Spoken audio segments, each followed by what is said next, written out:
বিজেপির উদ্যোগে মাধ্যমিক পরীক্ষার্থীদের কলম ও জলের বোতল প্রদান থেকে শুরু হয়েছে মাধ্যমিক পরীক্ষা। তাই আজ বীরভূম জেলার দুবরাজপুরের আরবিএসটি হাই স্কুলের পরীক্ষা কেন্দ্রের বাইরে পোস্ট অফিস মোড়ের দুবরাজপুর শহর মণ্ডল বিজেপির পক্ষ থেকে মাধ্যমিক পরীক্ষার্থীদের শুভেচ্ছা জানানো হলো। পাশাপাশি পরীক্ষার্থীদের একটি করে কলম ও জলের বোতল তুলে দেওয়া হলো। এদিন উপস্থিত ছিলেন দুবরাজপুর বিধানসভার বিধায়ক অনুপ কুমার সাহা, বীরভূম জেলা বিজেপির সাধারণ সম্পাদক টুটুন নন্দী, দুবরাজপুর শহর মণ্ডল বিজেপির সভাপতি করুণাময় মুখার্জি সহ বিজেপির কার্যকর্তাগণ। এদিন বিধায়ক অনুপ কুমার সাহা জানান, প্রতিটি ছাত্রছাত্রীর উজ্জ্বল ভবিষ্যৎ কামনা করি।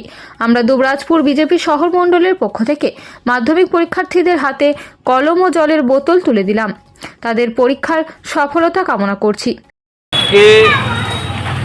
সমস্ত মাধ্যমিক পরীক্ষার্থীদের আন্তরিক শুভেচ্ছা এবং অভিনন্দন জানাচ্ছি। দুবরাজপুর শহরের পোস্ট অফিস মোড়ে প্রতি বছরের ন্যায় এবছরও আমরা প্রত্যেকটা মাধ্যমিক পরীক্ষার্থীদের হাতে জলের বোতল এবং কলম দিয়ে তাদের পরীক্ষার সাফল্য কামনা করছি এবং আমরা বহু ছাত্রছাত্রীকে সাক্ষাৎ করে তাদের হাতে জলের বোতল এবং পেন তুলে দিচ্ছি। এই কার্যক্রমে দুবরাজপুর শহরের মণ্ডলের সভাপতি করুণাময় মুখার্জি, ভারতীয় জনতা পার্টির জেলার সাধারণ সম্পাদক টুটুন নন্দী মহাশয় সহ শহর মণ্ডলের সমস্ত নেতৃত্ব এই মাধ্যমিক পরীক্ষার্থীদের জলের বোতল এবং কলম তুলে দেওয়ার কার্যক্রমে উপস্থিত আছেন।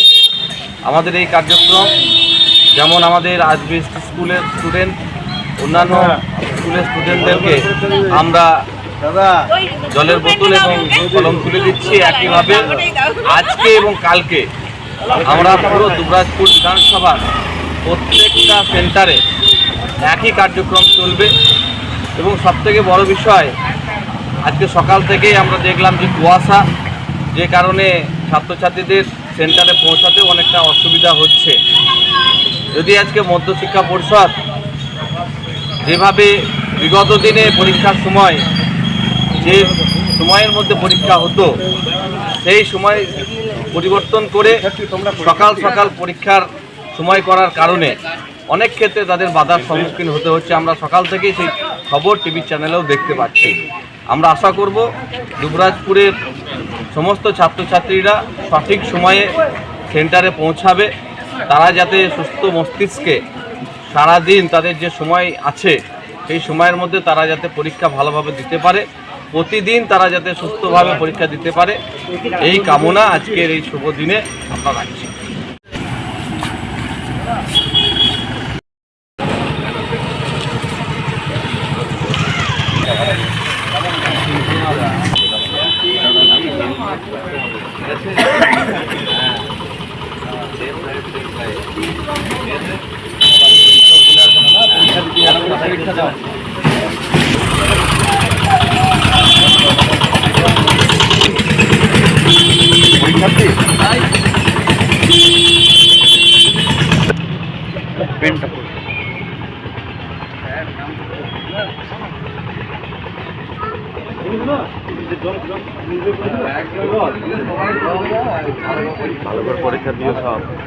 দুবরাজপুর থেকে শেখ অলি মোহাম্মদের রিপোর্ট, বীরভূমি বার্তা।